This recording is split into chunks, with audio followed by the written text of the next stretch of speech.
नमस्कार अनि हार्दिक स्वागत छ। हेर्दै हुनुहुन्छ कार्यक्रम doctor Kantipur live on Kantipur television HD। म सुदीपाञ्जली तपाईको साथमा प्रत्येक शनिबार दक्ष अनुभवी चिकित्सकलाई निम्त्याएर हामी कुनै न कुनै रोगको बारेमा डिस्कस गर्छौं यो प्रोग्राममा।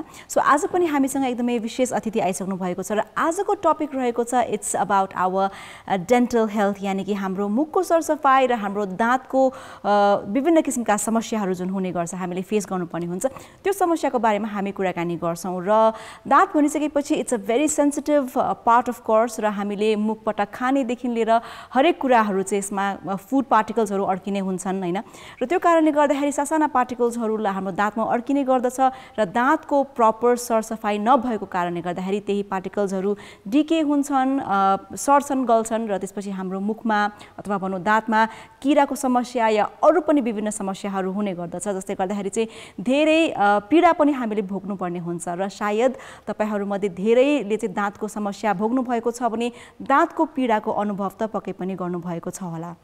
र किन हुन्छ दाँतमा समस्या, के कारणले किरा लाग्छ, के कारणले हामीले दाँतको उपचारमा ढिलाइ गर्नु हुँदैन र कसरी दाँत ब्रश गर्नुपर्छ र के कस्ता उपायहरू छन् दाँतको प्रपर केयर गर्नको लागि अथवा भनौँ मुखको सरसफाइको लागि भन्ने विभिन्न विषयमा आज हामी डाक्टर कान्तिपुरमा चर्चा गर्छौं। र यो चर्चा गर्नको लागि आजको हाम्रो गेस्ट हुनुहुन्छ, उहाँ हुनुहुन्छ डेन्टिस्ट डाक्टर दिलीप कुमार झाज्यू र उहाँ हुनुहुन्छ chairman of Baneshwar dental clinic private limited as well. So उहाँलाई कार्यक्रममा वेलकम गर्नुभन्दा अगाडि उहाँको यो सर्ट प्रोफाइल भिडियो हामी हेर्छौं, त्यसपछि हामी उहाँसँग कुराकानी गर्छौं। Let's have a look at his profile.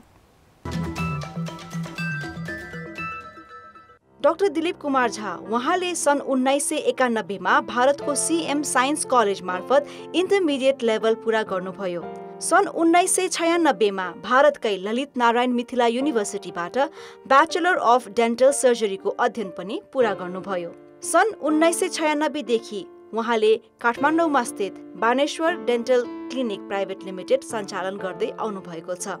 उहाँ उक्त क्लिनिकका अध्यक्ष पनि हुनुहुन्छ। सन् 1996 मा उहाँले वीर अस्पतालमा सेवा दिनुभयो। उहाँ आफू विभाग प्रमुख भएर जनकपुर अञ्चल अस्पताल प्राइभेट नर्सिङ होममा पनि सेवा दिनुभयो। नमुना डेन्टलमा पनि निर्देशकको रूपमा कार्यरत हुनुभयो। यो सँगै निर्देशककै रूपमा समाज डेन्टल अस्पतालमा पनि कार्यरत हुनुभयो। डाक्टर दिलीप कुमार झाले आजसम्म करिब 400 भन्दा बढी दन्त शिविरमा सेवा गर्नुभयो। उहाँ नेपाल मेडिकल एसोसिएसन अनि नेपाल डेन्टल एसोसिएसनका सदस्य पनि हुनुहुन्छ। आजको हाम्रो कार्यक्रम डाक्टर कान्तिपुरमा दन्तरोग विशेषज्ञ डाक्टर दिलीप कुमार झा हुनुहुन्छ। हजुर, आज कुराकानी गर्छौं विभिन्न दाँतमा हुने समस्याहरूको बारेमा डाक्टर दिलीप कुमार झाज्यूसँग। उहाँ हुनुहुन्छ dentist and chairman of Baneshwar dental clinic private limited as well. So सबैभन्दा पहिला म डाक्टर साहबलाई कार्यक्रममा स्वागत गर्न चाहन्छु। डाक्टर साहब नमस्कार and welcome to doctor Kantipur. Thank you. So आज चाहिँ हामी अलिकति यो दाँतसँग सम्बन्धित जति पनि प्रब्लम्सहरू हुन्छ, समस्याहरू हुन्छ, रोगहरू हुन्छन्, यो विषयमा हामी चर्चा गर्छौं र एकदमै सेन्सिटिभ टपिक पनि हो र सबैजनालाई चाहिँ नि कहीँ न कतै कुनै न कुनै एजमा हामी पीडित भएकै छौं दाँतको समस्याले हैन। सबैभन्दा फर्स्ट क्वेशन राख्न मन लागेको चाहिँ नेपालमा यहाँले देख्नु भएको आफ्नो एक्सपिरियन्समा चाहिँ एकदमै कमन ओरल डिजिज चाहिँ के हो डाक्टर साहब? सबभन्दा कमन डिजिज त दाँतमा किराले खाने। हजुर। 90% व्यक्तिको दाँतमा केही न केही तपाईले भर्खरै भन्नुभयो त्यो अनुसार किराले त खाएकै हुन्छ। अर्को कमन डिजिज अलिकता रुरल एरियाजमा हामी गाउँघरतिर जाउँ, हिमाल पहाड तराई जहाँको पनि ओरल हाइजिन प्रति अलि विशेष ध्यान नदिएर हो र उहाँहरूलाई त्यसको बारेमा जानकारी पनि नभएर हो। सबभन्दा बढी प्रब्लम हुने गिजाको प्रब्लम, त्यसलाई हर्ष भन्छ हैन। अब त्यो गिजाको प्रब्लम, अब गिजा स्वेलिङ हुनु, गिजा पाक्नु, गिजाबाट रगत आइराख्नु हैन, अनि त्यसपछि पस आउनु, पिप पनि आउनु। गाउँघरमा अहिले पनि तराईतिर तपाईँ जानुभयो भने काठको दतिवन भन्छ, त्यो दतिवन नै प्रयोग गर्ने अहिले पनि त्यो छ हैन। टङ क्लिन गर्ने बानी छैन, अनि राति ब्रस गर्ने बानी छैन र उहाँहरूलाई जानकारी पनि छैन कि राति पनि ब्रस गर्नुपर्छ, हाम्रो हेल्थको लागि हो। बिहान जुन हामी ब्रस गर्छौं वास्तवमा त्यो अर्काको लागि हामीले ब्रस गरिदिएका हुन्छौं कि हामीले ब्रस गरेनौं भने कुनै व्यक्तिको अगाडि हामी बस्यौँ भने मुख गनायो भने के इम्प्रेसन पर्ला। राति जुन हामी ब्रस गर्छौँ त्यो आफ्नो लागि गरेका हुन्छौँ ब्रस। गाउँघरमा अहिले पनि त्यो अवेरनेस छैन। गभर्मेन्टले त्यो अवेरनेस दिनुपर्ने हो, त्यो अहिलेसम्म हुन सकेको छैन।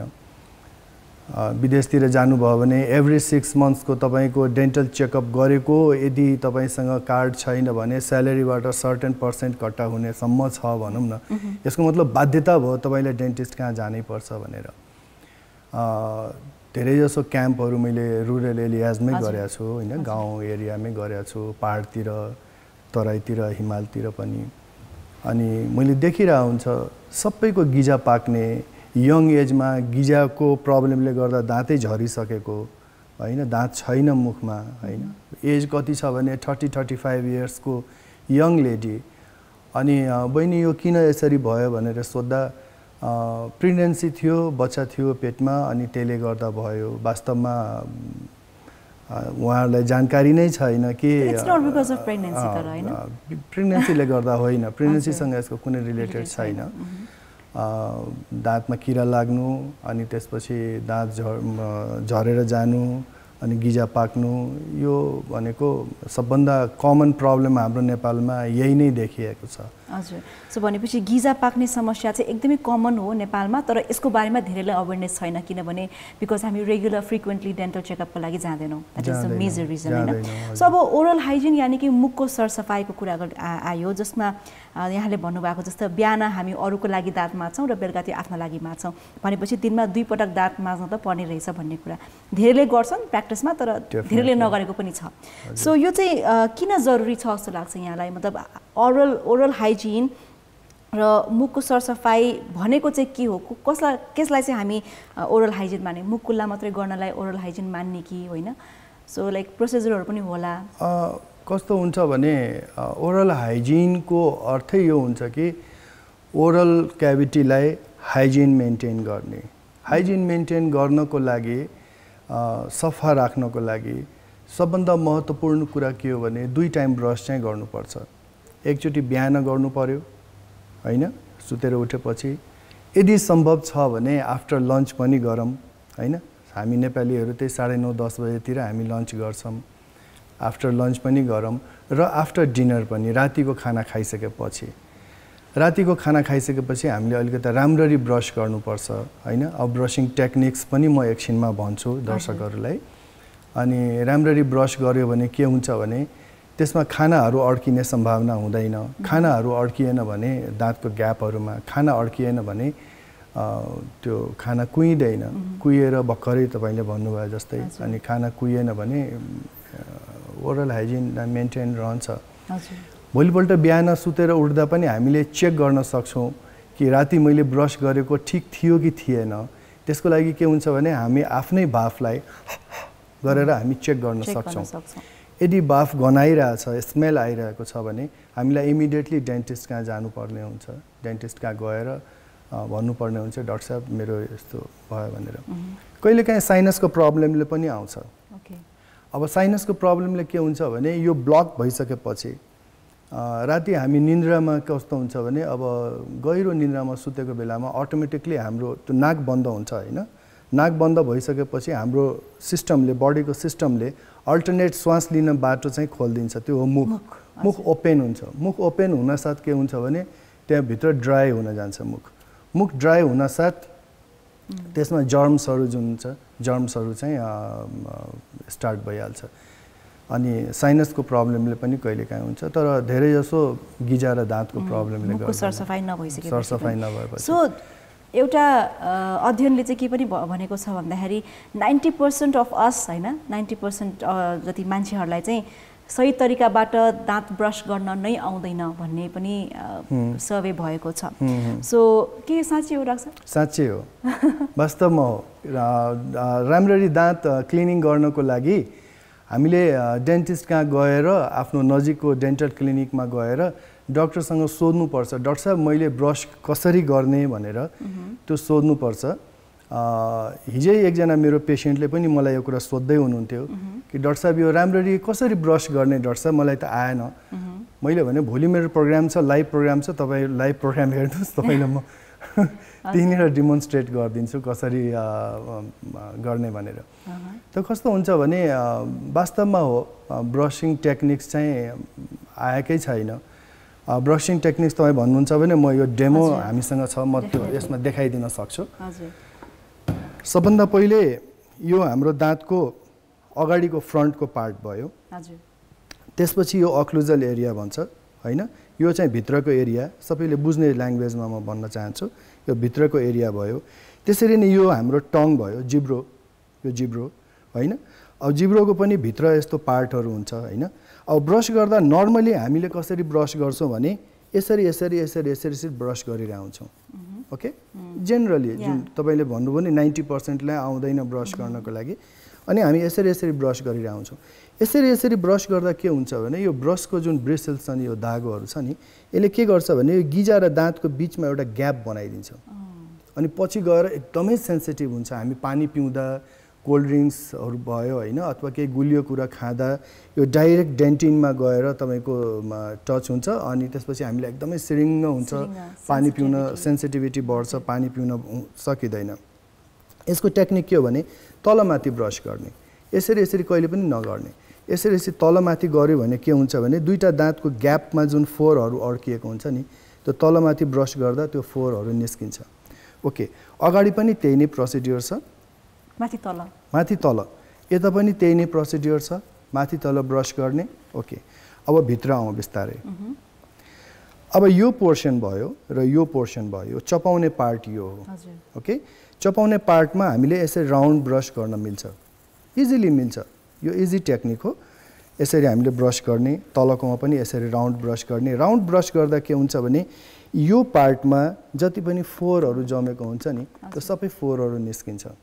अब भित्र कसरी गर्ने? भित्र हामीले यसरी ब्रस गर्ने, यसरी ब्रस, भित्रको पार्टलाई, माथिको भित्रको पार्टलाई। यो तलको भयो, यो माथिको भयो। माथिको भित्रको पार्टलाई हामीले यसरी ब्रस गर्छौँ। यसरी ब्रस गर्दा के हुन्छ भने ब्रस गर्दा धेरै त्यसमा फोर्स लाउनु पर्ने, धेरै एफर्ट लाउनु पर्ने, धेरै बल लाउनु पर्ने कुनै आवश्यकता छैन। सिम्पली हामीले ब्रस गर्दा पनि फोरहरू निस्किन्छन् हैन। अब तलको यो ठाउँमा, यो भित्रको पार्टमा, माथिको त हामीले यसरी यसरी ब्रस गर्छौँ, जस्तो यो बन्द अवस्थामा छ हैन, हामी माथि यसरी यसरी गर्छौँ, तल पनि इन्भल्भ भइहाल्यो। अब यो तलको लागि हामी यसरी यसरी ब्रस गर्छौँ। यसरी ब्रस गर्दा के हुन्छ भने यो स्ट्रेट छ नि त दाँत, अनि सबै फोरहरू बाहिर निस्किन्छ। भित्रको पनि हामीले यसरी ब्रस गर्दा सबै फोरहरू निस्किन्छ। तर एउटा ध्यान दिनुपर्ने कुरा के छ भने धेरैजना व्यक्तिहरू दाँत चाहिँ सफा गर्नुहुन्छ, टङलाई केयर गर्नुहुन्न, टङलाई त्यतिकै छोडिदिनुहुन्छ। जबकि यसमा जति पनि स्वाद ग्रन्थीहरू छ सबै टङमै हुन्छ, हाम्रो जिब्रोमै हुन्छ। त्यही भएर यो जिब्रोलाई पनि सफा गर्नु जरुरी छ। जिब्रोलाई हामीले सफा गरेनौँ भने यहाँ भएको जति पनि प्लाकहरू छ, जति पनि फोरहरू छ, सबै गएर फेरि दाँतमा गएर बस्छ हैन। अनि त्यही भएर जिब्रोलाई पनि हामीले सफा गर्ने, कि त ब्रसले गर्ने कि होइन भने टङ क्लिनर मार्केटमा पाइरहेको हुन्छ, डिपार्टमेन्टल स्टोर्सहरूमा पाउँछ, पसलहरूमा पनि पाउँछ, टङ क्लिनरले गर्ने। तर धेरै घोट्ने पनि होइन। धेरै घोट्यो भने के हुन्छ भने जिब्रोलाई हामी इन्जोर्ड गर्छौँ, घाइते बनाउँछौँ जिब्रोलाई। त्यही भएर नर्मली जिब्रोलाई पनि सफा गर्ने। यो प्रोसेस हामीले एभ्री डे गर्नु पर्यो। हामी गर्दैनौँ, राति ब्रस गर्दैनौँ। राति ब्रस गर्नु धेरै नै जरुरी छ। सो टेन्टेटिभली अब यो हजुरले भनेको जस्तो प्रोसेस, यो पुरा टेक्निकबाट हामीले दाँत सफा गर्नको लागि चाहिँ लगभग कति मिनट लाग्छ? 2 to 4 minutes। 2 to 4 minutes, धेरै लङ टाइम पनि होइन। धेरै लङ टाइम पनि होइन। मैले देखेको छ कतिजना व्यक्तिहरूको यो ब्रसको यो माथिको रेसा हुन्छ नि, यो 15 दिनमा खिएर पुरै फ्ल्याट भइसकेको हुन्छ। सो त्यसले पनि हामी माजिरा हुन्छौँ। त्यसले पनि हामी माजिरा हुन्छौँ, म भन्दैछु त्यसले पनि हामी माजिरा हुन्छौँ र घन्टौँसम्म माज्नुहुन्छ हैन। आयुर्वेदिकहरू, अरू अन्य औषधि भएको टुथपेस्टहरू युज गरेर घोट्याछ। उहाँहरूको के कन्सेप्ट छ भने मैले धेरै बेरसम्म माजेँ भने मेरो दाँत चाहिँ सफा हुन्छ। हुँदैन, त्यसरी सफा हुँदैन। सफा हुनको लागि अब खानेकुरा त नखानुस् भन्न त मिल्दैन हैन। त्यसको लागि तपाईले डेन्टिस्ट कहाँ गएर एकचोटि मेसिनले नै सफा गराउँदा बेटर हुन्छ। अनि मेसिनले सफा गरिसकेपछि जब त्यो दाँत सफा हुन्छ, सफा भइसकेपछि डेन्टिस्टले थाहा हुन्छ कि के अरू अन्य समस्याहरू छन् र उहाँहरूले पहिले जानकारी गराउनुहुन्छ। त्यस्तो छ। सो विशेष गरी अब जस्तै ओरल हेल्थ प्रडक्ट भयो, जस्तै अब यो टुथब्रस भयो, टुथपेस्ट भयो हैन, ऱ्यान्डमली कुनै पनि हामीले शपमा गएर डिपार्टमेन्टल स्टोरमा गएर चाहिँ दाँत सेतो पार्ने हैन, मेरो दाँत चाहिँ हाँस्दाखेरि सेतो देखोस् भन्ने हिसाबले हामीले व्हाइटनिङ भएको टुथपेस्टहरू युज गरेर हुन्छौँ, कहिलेकाहीँ चाहिँ अब even herbal salt based use गरिरहेका हुन्छौँ, तर एक्चुअली हामीलाई थाहा हुँदैन कि मेरो दाँतको लागि कुन चाहिँ टुथपेस्ट रेगुलरली मैले युज गर्न मिल्छ। कहिलेकाहीँ त यतिकै सेन्सिटिभिटीको पनि टुथपेस्ट हामी युज गरिदिरहेको हुन्छौँ डाक्टर साहब हैन, because we don't know about it, हामीलाई थाहा नै छैन हैन। सो अब टुथब्रसको पनि कुरा आउँछ, बजारमा यति धेरै भेराइटिज अफ टुथब्रसहरू पाउँछ। आजकल त अब ब्याट्रीवाला पनि पाइन्छ हैन, ब्याट्रीबाट युज गर्ने टुथब्रस पनि पाइन्छ। सो जिगज्याग ब्रिसल्सवाला पनि पाइन्छ, हार्ड ब्रिसल्स, मिडियम, सफ्ट, अघि भने जस्तो धेरै भेराइटिजहरू छन्, but we actually don't know कि मेरो दाँतको लागि कुन राम्रो हुन्छ भनेर। यसको बारेमा अलिकति भनिदिनुहोस् न। तपाईँको एउटै क्वेसनमा सानो धेरै क्वेसनहरू भयो हैन, म सबैलाई बिस्तारै अब त्यो गर्छु। सबभन्दा पहिला म टुथब्रसको बारेमा भनौँ कि टुथपेस्टको बारेमा भनौँ? टुथब्रसको बारेमा। ओके, टुथब्रस तपाईँले जुन युज गर्नुहुन्छ त्यसको लागि डेन्टिस्टलाई एकचोटि सजेसन लिन मेरो विचारमा राम्रो हुन्छ, परामर्श लिनु राम्रो हुन्छ। किनभने हामी नर्मली के गर्छौँ भने डिपार्टमेन्टल स्टोरमा गयो अनि गइसकेपछि छोरीलाई चाहिँ रातो, छोरालाई चाहिँ पहेँलो, म चाहिँ हरियो लिन्छु, तिमी चाहिँ फलानु कलरको ल्याऊ भनेर हामी आफ्नो चोइस अनुसार लिन्छौँ। नो, त्यसरी नगरौँ। टुथब्रस सेलेक्सन गर्नको लागि सबभन्दा जरुरी हुन्छ टुथब्रसको यहाँनिर त्यसको माथिको कभरको साइडमा लेखेको हुन्छ यसको यो ब्रिसल्स मिडियम हो कि सफ्ट हो कि एक्स्ट्रा सफ्ट हो, सिल्की सफ्ट हो, सबै यसमा मेन्सन गरेको हुन्छ। पहिला हार्ड पनि आउँथ्यो, तर WHO ले चाहिँ त्यो हार्डलाई ब्यान गरिदियो, मिल्दैन, त्यो धेरै नै डेन्टल प्रब्लम्सहरू आयो, दाँत खिने त्यस्तो प्रब्लमहरू आयो। अहिले मिडियम पाउँछ अनि सफ्ट र एक्स्ट्रा सफ्ट, सिल्की सफ्ट भनेर आउँछ। नर्मली हाम्रो नेपालीहरूको जुन मैले अन एन एभरेज मैले हेरेको छ त्यसमा सफ्ट ब्रस युज गर्नु राम्रो। बच्चाहरूको लागि यस्तो सानो ब्रसहरू पनि पाउँछ, त्यो युज गर्नु राम्रो। अब पेस्टको कुरा आयो। पेस्टमा कस्तो हुन्छ भने मैले कतिपय व्यक्तिहरूलाई यस्तो देखेको छ कि उहाँहरूले पेस्ट प्रयोग सेन्सिटिभिटी हटाउने जुन मार्केटमा आइरहेछ त्यो पेस्ट प्रयोग गरिराख्नु भएको छ। अब त्यो लामो टाइमसम्म त्यो प्रयोग गरिराख्नु भएको छ, 2 वर्ष 3 वर्षदेखि त्यही पेस्ट युज गरिराख्नु भएको छ। त्यो त मेडिकेटेड पेस्ट हो, त्यो त डक्टरले रिकमेन्ड गर्ने हो, डक्टरले सजेस्ट गर्ने हो कि यो पेस्ट तपाईँ प्रयोग गर्नुहोस् अथवा नगर्नुहोस्। जस्तो हामीलाई ज्वरो आएको बेलामा डक्टरले सजेस्ट गर्नुहुन्छ सिटामोल खानुहोस् भनेर, हामी त एभ्रिडे सिटामोल खाँदैनौँ नि त हैन।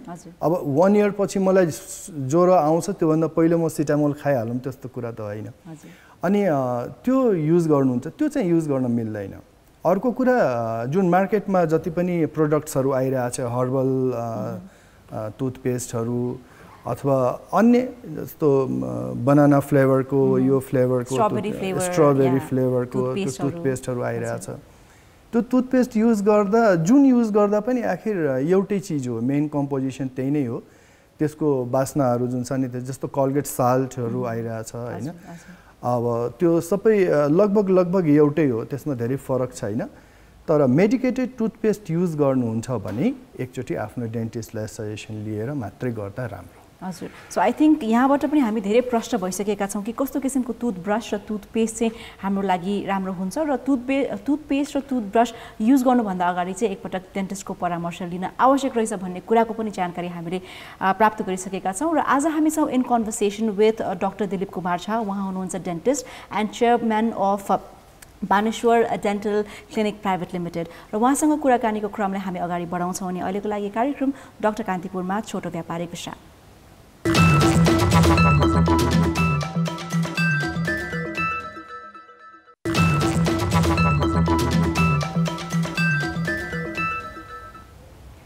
Welcome back. हेर्दै हुनुहुन्छ कार्यक्रम doctor Kantipur on Kantipur television HD। म सुदीपाञ्जली तपाईँको साथमा, र आज छौँ हामी in conversation with doctor Dilip Kumar Jha. उहाँ हुनुहुन्छ dentist and chairman from Baneshwar dental clinic private limited.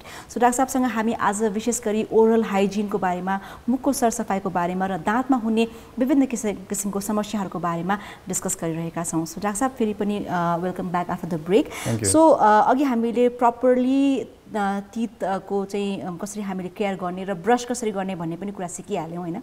So I think धेरै फ्रुटफुल भयो होला बिकज आजसम्म हामीले अगाडि पछाडि मात्रै घोटिरहेको थियौँ त सायद होइन, तर भित्र बाहिर साइडको टिथलाई पनि कसरी क्लिन गर्ने भन्ने कुरा प्रष्ट भइसकेको छ. सो अब सोध्न मन लाग्यो जस्तै दाँतमा हामीले रुट क्यानल ट्रिटमेन्ट पनि गर्छौँ केही दाँतमा जरासम्म किराले खाएको खण्डमा चाहिँ. यसको बारेमा अलिकति भनिदिनुहोस् न, यो आरसिटी भनेको चाहिँ के हो होइन र कुन बेला यसको चाहिँ यो गर्ने आवश्यक पर्छ हामीलाई? रुट क्यानल ट्रिटमेन्टको सबैले बुझ्ने भाषामा दाँतको जरासम्म भर्नेलाई नै रुट क्यानल ट्रिटमेन्ट भनिन्छ होइन. सबैले कमन बुझ्ने ल्याङ्ग्वेजमा भाषामा प्रयोग गर्दा रुट क्यानल कुन कन्डिसनमा गर्नु जरुरी छ त होइन. के नर्मल दाँत किराले खाएको छ भने त्यसमा के रुट क्यानल गर्ने हो त भनेर होइन. नर्मल दाँतमा कुनै पनि डेन्टिस्टले चाहिँ रुट क्यानल प्रिफर गर्नुहुन्न. उहाँहरूले चाहिँ गर्नुपर्छ भनेर उहाँहरूलाई आवश्यकता लाग्दैन. उहाँहरू सबभन्दा पहिला एक्सरे गर्नुहुन्छ, सानो एक्सरे, आइओपिए एक्सरे भन्छ. त्यो सानो एक्सरे गरिसकेपछि दाँतको भित्र पनि ब्लड सर्कुलेसन हुन्छ है. जस्तो यहाँदेखि यहाँसम्म नसा आइरहेछ र मेरो दाँत छ, दाँतको भित्र पनि रगतको सञ्चार गइरहेको हुन्छ होइन. अनि जति पनि हाम्रो शरीरमा भएको क्याल्सियम, मिनरल्स, भिटामिन्सहरू त्यो दाँतमा पनि सप्लाई भइरहेको हुन्छ होइन. अब दाँतले किराले खायो, दाँतलाई किराले खायो होइन. किराले खाइसकेपछि कस्तो हुन्छ भने त्यो बिस्तारै बिस्तारै बिस्तारै बिस्तारै बढ्दै जान्छ, बढ्दै गयो. जबसम्म त्यो नसाको नजिक नजिक पुगेको छैन त्यो कन्डिसनसम्ममा हामी के गर्छौँ भने नर्मल रेस्टोरेसन, नर्मल फिलिङ गरिदिन्छौँ होइन. अब फिलिङ त डिफ्रेन्ट टाइप्सको छ, त्यसको बारेमा पछि हामी चर्चा गर्नेछौँ. तर यदि किराले खाएको नसासम्म टच गरिसक्यो, छोइसक्यो अनि त्यो कन्डिसनमा नै रुट क्यानल ट्रिटमेन्ट, जरासम्म भर्ने ट्रिटमेन्ट गरिन्छ. त्यो दाँतले बचाउनु त पर्यो नि, हाम्रो बडीको एउटा महत्त्वपूर्ण पार्ट हो, त्यसलाई जसरी पनि हामीले सेभ गर्नु पर्यो.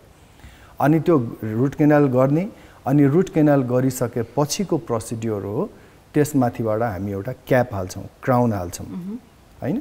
क्राउन यदि हामीले हालेनौँ भने त डाक्टर साहब के हुन्छ भनेर एउटा प्रश्न आउन सक्छ. यदि रुट क्यानल मात्रै गरेर हामीले त्यसलाई छोडिदियो भने हुँदैन र हुँदैन. किनभने त्यो रुट क्यानल प्रोसिड्योर नै गरिन्छ. त्यो कस्तो प्रोसिड्योर हो भने हामी डिफ्रेन्ट इन्स्ट्रुमेन्ट त्यहाँ दाँतको नसासम्म छिराएर त्यसको क्यानल हुन्छ, जरासम्म लगेर त्यसको जुन कुहिएको नसाहरू हुन्छ सबै तानेर हामी निकालिदिन्छौँ. त्यसमा ब्लड सर्कुलेसन हुँदैन. अब ब्लड सर्कुलेसन दाँतमा हुँदैन, तर दाँतको जुन सराउन्डिङ स्ट्रक्चर्स छ त्यो जिउँदै हुन्छ. त्यसमा त ब्लड सर्कुलेसन हुन्छ, तर दाँतमा ब्लड सर्कुलेसन हुँदैन. अब दाँतमा ब्लड सर्कुलेसन नभएपछि त्यो दाँत त मरेको अवस्थामा भयो, डेड भयो. त्यसको हामीले उपचार गऱ्यौँ होइन. अब उपचार गरिसकेपछि कस्तो हुन्छ भने अब जस्तो कि एउटा बुझ्ने ल्याङ्ग्वेजमा, बुझ्ने भाषामा हामीले सबै हाम्रो दर्शकहरूले बुझ्नु पर्यो होइन. सुकेको हाँगा जुन हुन्छ नि रुखको, जस्तो जिउँदो हाँगालाई हामीले जतिसुकै तल ताने भने पनि त्यो भाँचिँदैन सरी. तर सुकेको हाँगामा कस्तो हुन्छ भने त्यो हामीले यसै तलसम्म गऱ्यो भने प्याट्टै भाँचिन्छ. हामी रुट क्यानल गरेर त्यो दाँतलाई यतिकै छोडिदियो भने त्यो सुकेको हाँगा जस्तै भयो कि. त्यो रुट क्यानल गरेर हामीले त्यसलाई त्यतिकै छोडिदियो भने के हुन्छ भने बिस्तारै बिस्तारै त्यो टुक्रिँदै जान्छ, फुट्दै जान्छ. अनि हामी के गर्छौँ भने रुट क्यानल गरेर त्यो दाँतको साइजलाई छोटो पार्छौँ, छोटो बनाउँछौँ अनि छोटो बनाएर नाप लिन्छौँ. नाप लिएर मोडेल तयार गर्छौँ, त्यसलाई ल्याबमा पठाउँछौँ अनि ल्याबबाट एउटा क्राउन बनेर आउँछ. पेसेन्टले कुन क्राउन प्रिफर गर्नुहुन्छ, मेटलको, सेरामिकको, जिर्कोनियाको, जुन क्राउन उहाँले प्रिफर गर्नुहुन्छ अनि त्यो क्राउन टक्क हामी त्यसमाथिबाट हालिदिन्छौँ. हालेर बाइट चेक गर्छौँ. बाइट चेक भन्नुको मतलब यो तल र माथिको दाँत चाहिँ मिलिरहेछ कि छैन त्यो हामी चेक गर्छौँ. तल र माथिको दाँत मिलिरहेछ, ओके पर्फेक्ट छ, बाइट चपाउनलाई सजिलो छ, चारैतिर दाँत टच भइरहेछ, ओके डन. त्यसपछि हामी त्यो दाँतको काम कम्प्लिट हुन्छ. त्यो रुट क्यानल भनेको के हो भने त्यो दाँतलाई बचाउने एउटा प्रविधिलाई नै रुट क्यानल भनिन्छ. ओके. जस्तै दाँत किराले खाने जुन प्रोसेस हुन्छ नि हाम्रो, सुरुमा सानो दाँतको भित्रपट्टि एउटा कालो दाग जस्तै हुन्छ, त्यो बिस्तारै बिस्तारै बढ्दै गइसकेपछि जब गिजामा छोइसकेपछि चाहिँ हामीले एक्सट्रिम पेन फिल गर्ने हो या सुरुमै हामी थाहा पाउँछौँ दाँत किराले खाएको? किराले खाएको त हामीले मिररमा हेरेर पनि थाहा पाउन सक्छौँ. ओके होइन, तर हामीले मोनिटर चाहिँ गर्नु पर्यो. ऐनामा हेरेर पनि हामी थाहा पाउन सक्छौँ कि मेरो दाँत चाहिँ अब किराले खाएको हो. अथवा सबभन्दा बेस्ट उपाय के हो भने एभ्री 6 मन्थ्स नजिकको डेन्टिस्ट कहाँ भिजिट गर्नुहोस्, वर्षमा 2 चोटि। उहाँले हेरेर सजेस्ट गर्नुहुन्छ, किनभने डेन्टिस्टसँग उपकरणहरू हुन्छन् हैन, उहाँहरू अब एक्सपर्ट हो, यही कामको लागि हो। हेलोजन लाइटमा हेरेर उहाँहरूले भन्नुहुन्छ यस्तो यस्तो दाँतमा किराले खाएको छ है, तपाईको स्टार्ट भइसक्यो है, अब यो फिलिङ गर्नुस् है, नभए पछि यही समस्या तपाईको रुट केनालतिर जान्छ। Root canal is an expensive treatment हैन, त्योभन्दा बेटर हुन्छ सुरुकै फर्स्ट स्टेजमै हामीले त्यो दाँतलाई किराले खाएको पार्टलाई हामीले फिलिङ गर्यो भने त्यो बेटर हुन्छ। ओके, सो जस्तै अघि हामीले अलिकति क्राउनिङको कुराकानी गऱ्यौँ होइन, यहाँले भन्नुभयो विभिन्न किसिमका क्राउन हामीले युज गर्न मिल्छ, सेरामिक अर मेटालिक भनेर। सो सिल्भर फिलिङको पनि अलिकति कुरा गरौँ न। सिल्भर फिलिङ पनि पहिला गरिन्थ्यो, सिल्भर क्राउनिङ स्पेसली यो क्राउनिङ जुन गर्दाखेरि सिल्भर फिलिङ चाहिँ नट सेफ भनेर भनिन्छ नि होइन। सिल्भर फिलिङ WHO ले चाहिँ नगर्नु भनेर निर्देशन दिएको छ वर्ल्ड हेल्थ अर्गनाइजेसनले, किनभने सिल्भर फिलिङमा कस्तो हुन्छ भने चाँदीको त्यो हुन्छ, अरू मेटल्सहरू पनि हुन्छन् त्यसमा, र त्यसमा मर्करी युज गरिन्छ। मर्करी हाम्रो हेल्थको लागि राम्रो होइन। मर्करीले हाम्रो शरीरमा विभिन्न ठाउँमा गएर उसले नराम्रो इम्प्याक्ट पारेको हुन्छ। त्यही भएर सिल्भर फिलिङलाई हामी त्यति अहिलेको टाइममा धेरै हामी इम्पोर्टेन्स दिइरहेका छैनौँ।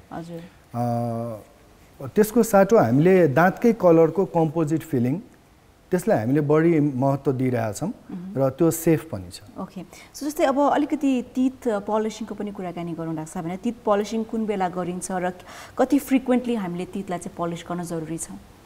टिथ पलिसिङ कति फ्रिक्वेन्टली गर्नु जरुरी छ त्यो डिपेन्ड गर्छ तपाईँको फुड ह्याबिटमा। ओके, अब जस्तो तपाईँ चेन स्मोकिङ गरिरहनुहुन्छ, चुरोट खाइराख्ने, दिनमा 2 डब्बा 3 डब्बा चुरोट खाने होइन, अथवा कफी धेरै पिउने त्यस्तो होइन, जस्तो कि अब तराईतिर पान गुटखाहरू बढी प्रयोग हुन्छ, पहाडतिर स्मोक बढी गरिन्छ होइन, त्यसले गर्दा चाहिँ छिटो फोहोर हुन्छ दाँत, अनि छिटो फोहोर भइसकेपछि टिथ पलिसिङ गर्नु छिटो आवश्यकता हुन्छ होइन।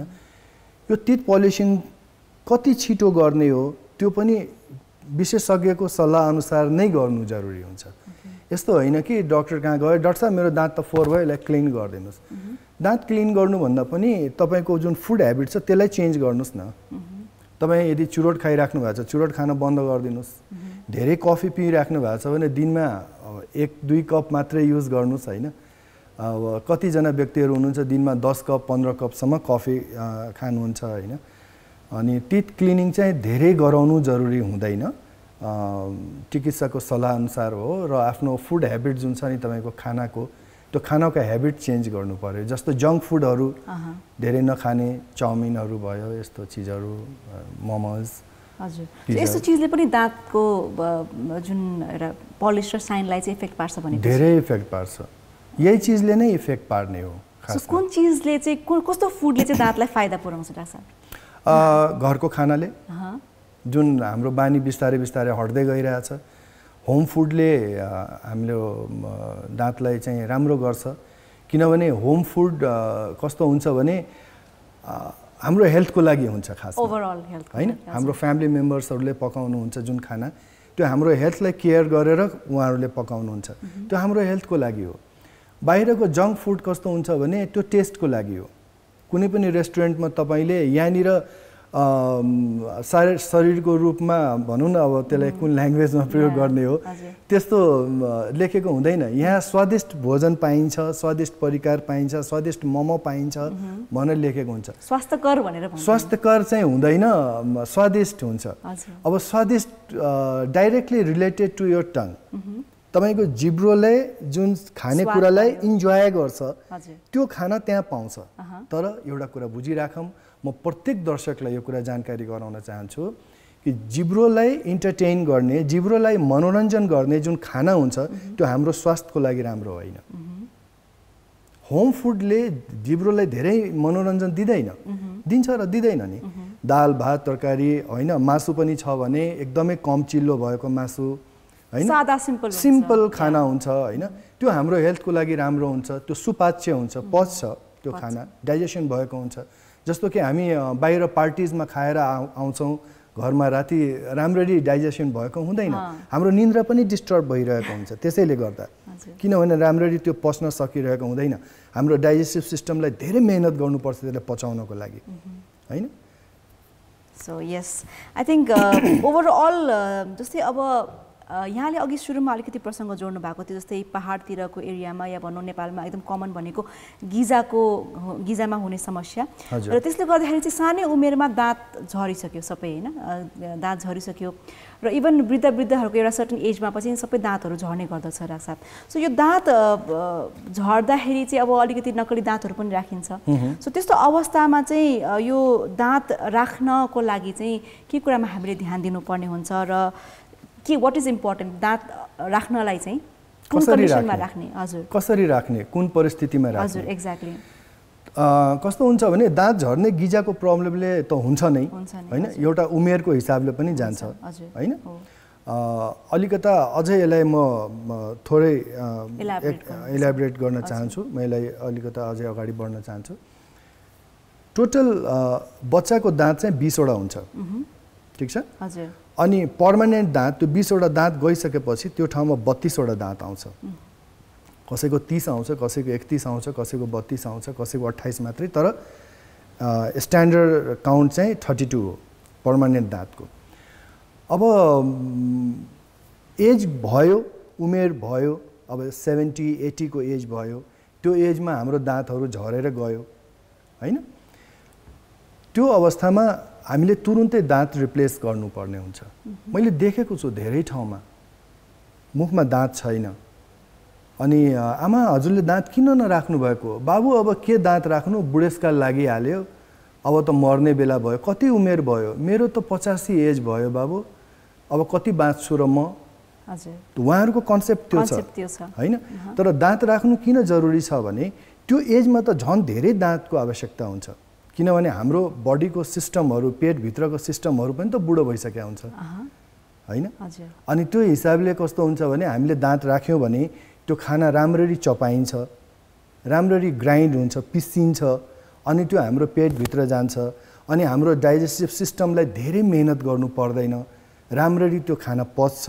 खाना राम्ररी पचेपछि के हुन्छ भने त्यो भिटामिन्स, मिनरल्स, क्याल्सियम जति हाम्रो शरीरलाई चाहिने पौष्टिक तत्त्वहरू छ त्यो सबै हाम्रो रगतमा जान्छ। रगतमा गएपछि त्यो बुढेसकालमा जुन समस्याहरू हुन्छ नि, राति निन्द्रा नआउने, इन्सोम्नियाको प्रब्लम, अर्थराइटिसको प्रब्लम, हैन, हाई ब्लड प्रेसरको प्रब्लम, सुगरको प्रब्लम, यो धेरै हदसम्म यसलाई हामी पन्छ्याउन सक्छौँ, हैन?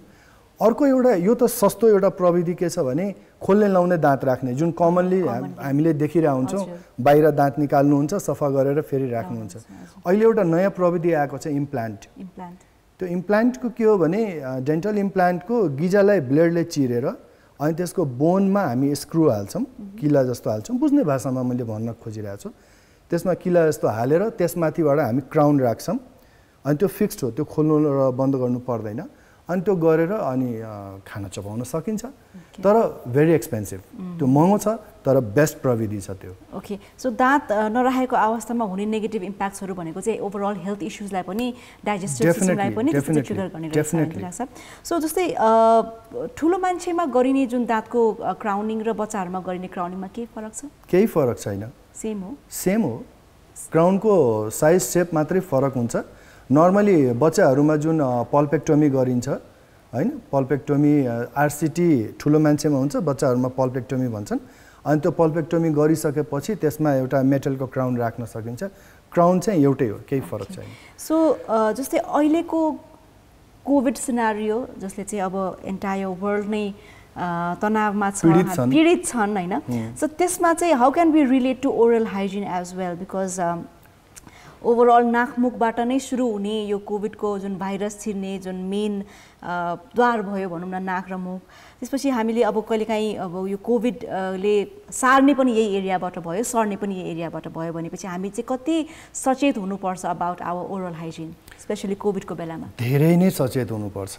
म्याक्सिमम हामीले यति केयरफुल हुनुपर्छ यो कोभिडको हिसाबले कि कोभिडलाई यदि जित्नु छ भने हाम्रो इम्युन सिस्टम जो हुनुहुन्छ त्यसलाई चाहिँ एकदमै स्ट्रङ बनाउनुपर्छ, अनि बल्ल हामी त्यो कोभिडलाई जित्न सक्छौँ।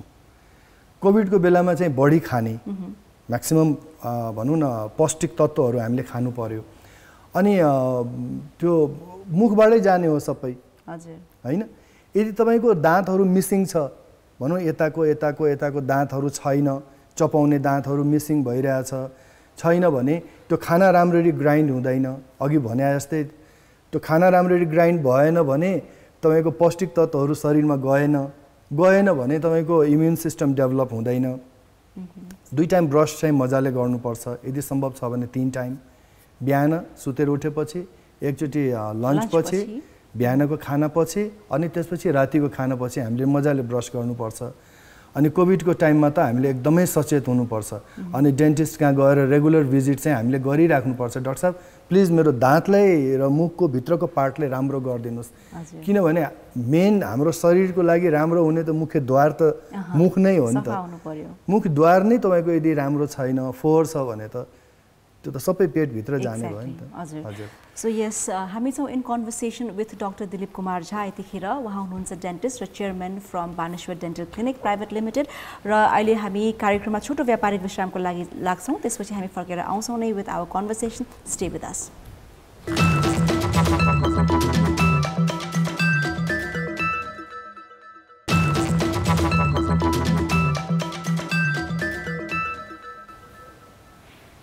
Welcome back. हेर्दै हुनुहुन्छ कार्यक्रम doctor Kantipur on Kantipur television HD। म दिपाञ्जली तपाईँको साथमा र हामी छौँ in conversation with doctor Dilip Kumar झाज्यू। यतिखेर उहाँ हुनुहुन्छ डेन्टिस्ट र chairman from Baneshwar dental clinic private limited. So doctor साहब अब almost to the end of the show होइन, भनिन्छ यो डेन्टल ट्रिटमेन्टहरू चाहिँ एकदमै एक्सपेन्सिभ छ भनेर, र भनिन्छ मात्रै होइन, हामीले आफूले पनि धेरै भोगेका छौँ होइन।